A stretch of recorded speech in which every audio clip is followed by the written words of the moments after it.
आता पाहूयात टॉप 9 मोठ्या बातम्या।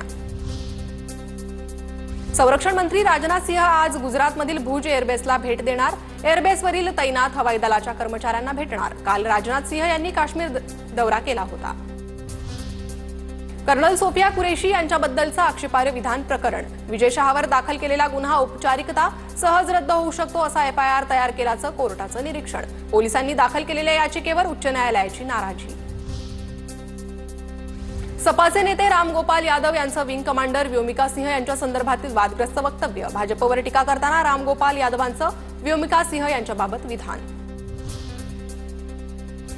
परराष्ट्र मंत्री जयशंकर आणि तालिबानचे परराष्ट्र मंत्री मुत्ताकी यांच्यात चर्चा झाली। पहिल्यांदाच भारताचे मंत्री आणि तालिबानच्या मंत्र्यांमध्ये थेट चर्चा।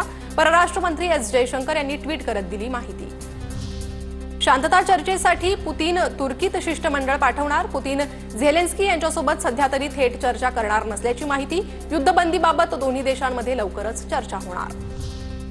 इस्रो भारतातील सर्वात प्रगत रडार इमेजिंग जासूस उपग्रह प्रक्षेपित करणार। 18 मे रोजी भारताचं 151 रॉकेट अवकाशात सोडलं जाणार।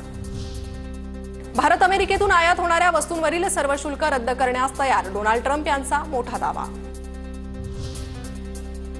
चीनकडून पाकिस्तानचा प्रॉक्सी म्हणून वापर, चीनवर विश्वास ठेवता येणार नाही। ट्रम्प यांनी पाकविरोधात भारताला शक्य तेवढी मदत करावी, ब्रिटिश लेखक डेव्हिड व्हॉन्स यांची टीका। तुर्की देशाचा भारताविरोधात पाकिस्तानला उघडपणे पाठिंबा, आम्ही पाकिस्तानला यापुढेही मदत करत राहणार। तुर्कीचे राष्ट्रपती एर्दोगन यांची भूमिका कायम।